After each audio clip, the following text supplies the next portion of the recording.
If this looks too dorky, you can cut this out.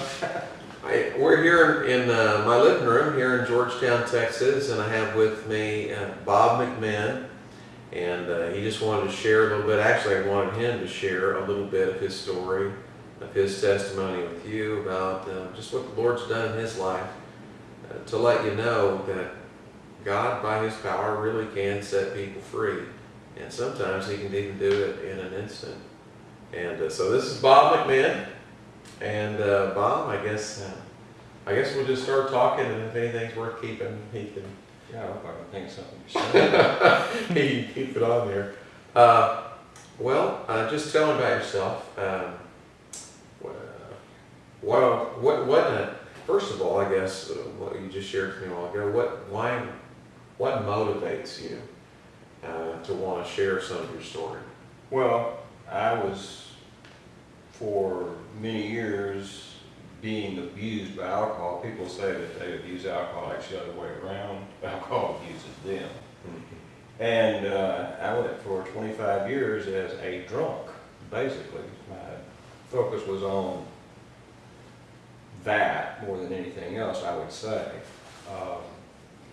And I was, I believe, over time miraculously healed by the Lord from this. And it all came about with a very serious crisis, of course, as most things do in people's lives. Things start unraveling, and you start figuring it out that maybe you can't pull this thing off anymore. So how long had the alcohol had you by the throat? I knew I was a drunk when I was 17 years old. Wow. And I knew that because when I drank, and a lot of us did in high school, not anywhere near like I think it is today, but I don't know that. I know I was part of it. And when I drank, I always had to get drunk. I always had to have more. I didn't want one beer. I wanted much more than that. And I think somewhere along the line, people said, there was an article or something that says, if you get drunk more than twice a year, or every time you drink, you get drunk, you're an alcoholic, and that's half the battle. You're on your way to overcome it. Well, not really, not in my case. I knew it was. And I believe it was just part of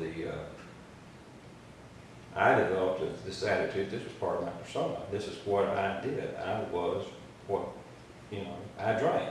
That was not any option for me. And of course, I think that was in he told me that. I believe that was, you start thinking this is how you plan your life, I guess. I don't know if I don't give you the idea that all I did was drink. I had jobs, I went to them, I never lost a job because of it. I never did anything untowards in my employment, but in my personal life and in my other life, in the off-duty citizen life, I drank.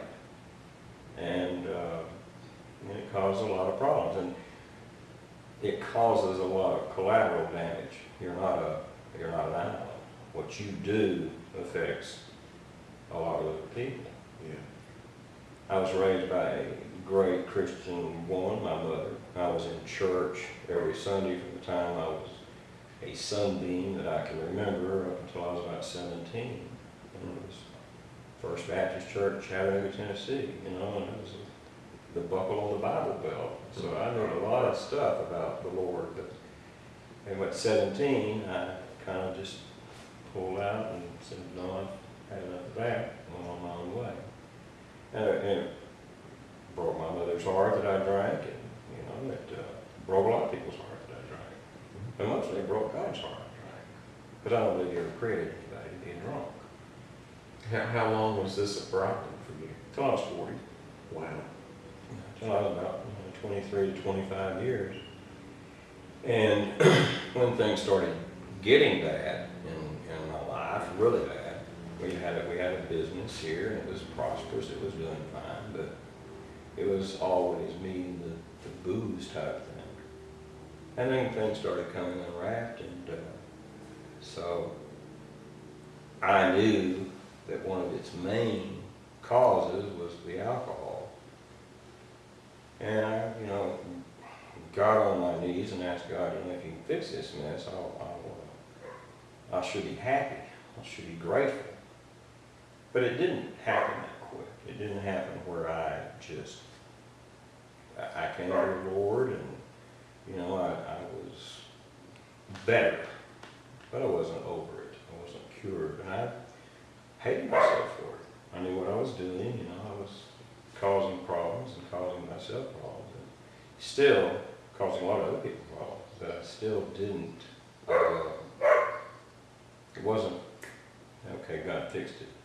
Mm-hmm. And I believe what it was, what I shared with you one other time, why I think this is so important is that you can get a treatment, but you don't get cured.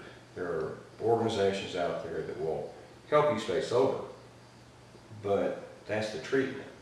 That is not, that's not the cure. That will keep you in a certain state, but you still have the problem. You still have, I don't know, like I told you, I believe they like to say alcoholism is a disease, but it's one of the few diseases I know where you have the willing patient. You have the person that is actually contributing to his own health or whatever problem, demise, or, I don't know, that's not really a good word, because